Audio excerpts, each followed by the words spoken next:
Okay, nakapag-slmgr na tayo. Services.msc.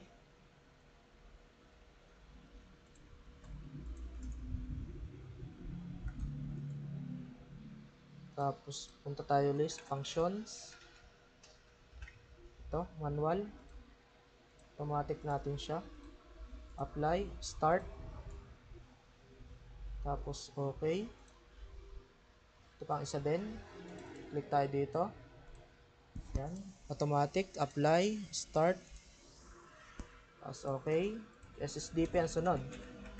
Dito po sa pag-ano natin ng na sa services, alphabetical po dapat ang ginagawa natin. Ano po?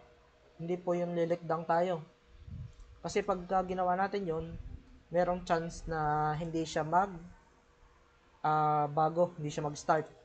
Kahit siya na-automatic mo na, na-start mo na, apply mo, pagka in-okay mo, babalik ulit siya sa disable. Ano po?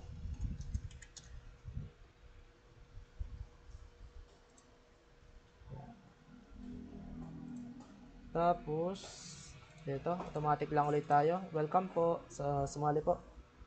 Start po ulit tayo. Tapos, okay. Tapos, ang ating, sino ba?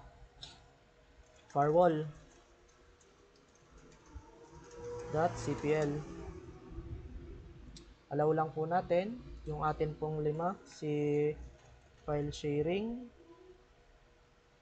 Yes, kanina naman, mga 30 minutes na po. Nandun na po sa, yes po, may record po akong ginagawa ngayon, ma'am. Pero baka mahina ang boses ko dahil, may problema yata rin aking gamit na